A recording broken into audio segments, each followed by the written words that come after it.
साथियों, आजकल बहुत चर्चा एलपीजी को लेकर हो रही है। कुछ लोग हैं जो पैनिक क्रिएट करने का प्रयास कर रहे हैं, अपना एजेंडा चलाना चाहते हैं। मैं इस समय उन पर राजनीतिक टिप्पणी नहीं करना चाहता, लेकिन इतना जरूर कहूंगा कि ऐसा करके वो जनता के समक्ष खुद को एक्सपोज हो ही रहे हैं, पूरे देश का भी बड़ा नुकसान कर रहे हैं।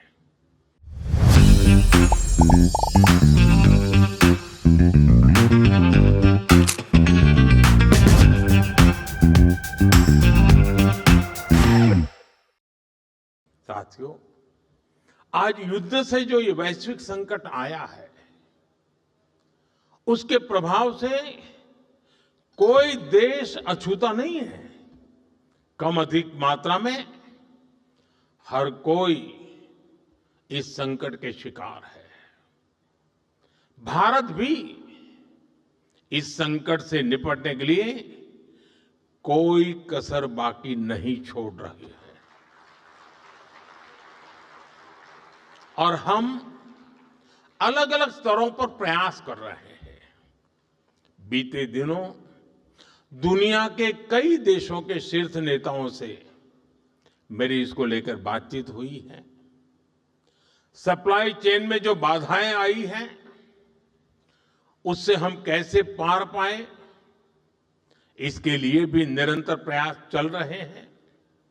साथियों, भारत के तेज विकास के लिए अलग अलग एनर्जी सोर्सेज को बढ़ावा देना निरंतर जरूरी रहा है और इसको मजबूत करने के लिए हमने दो स्तरों पर एक साथ काम किया है।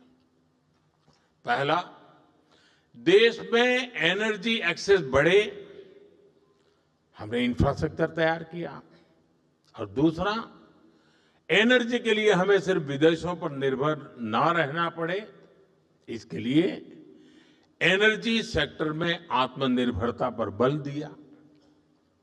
अब मैं आपको गैस सेक्टर के ही कुछ आंकड़े देता हूं।